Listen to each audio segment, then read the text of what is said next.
Just before the state work period, I asked senators to consider some important questions. In a time of limited federal resources and tough choices, is it fair to treat localities that cooperate with federal law enforcement or work hard to follow federal law no better than localities that refuse to help or actually actively flout the law? When a deputy sheriff puts her life on the line every day, is it fair to make her live in constant fear of being sued for simply trying to keep us safe?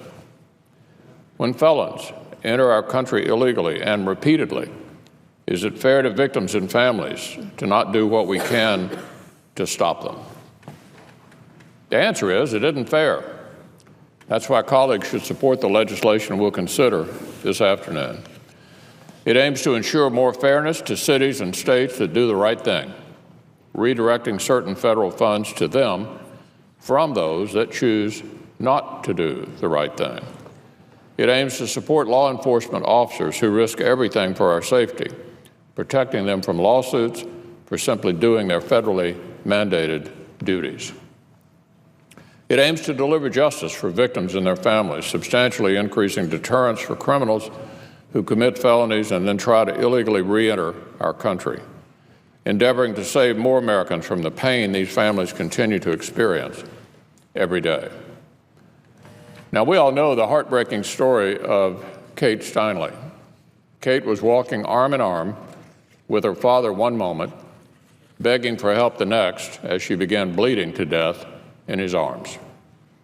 The man who ended her life shouldn't have even been there that day. He'd been convicted of seven felonies and deported 5 times. But San Francisco is a so-called sanctuary city that arbitrarily decides when it will cooperate with federal government and when it won't.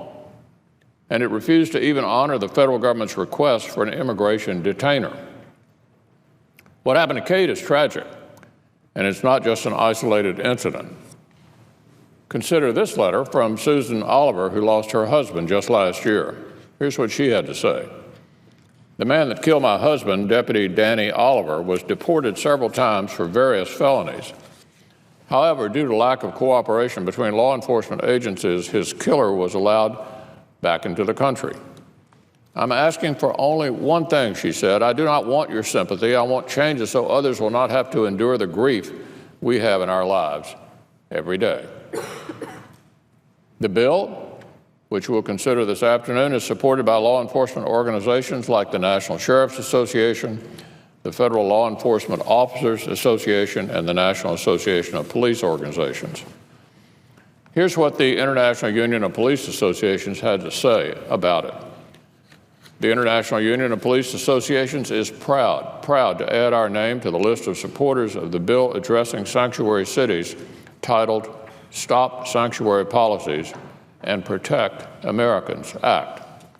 As it now stands, our officers can be held liable for sharing relevant information and honoring immigration detainers, even when they are from federal immigration officials.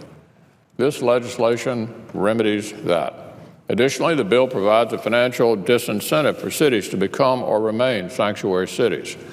The organization also noted that this bill would help end the revolving door of criminals who, even though convicted of felony criminal activity and deported, unlawfully return to prey upon our citizens.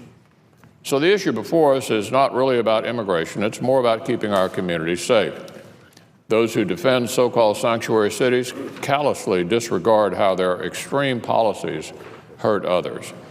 The president's own DHS secretary has used terms like not acceptable and counterproductive to public safety when referring to sanctuary city policies.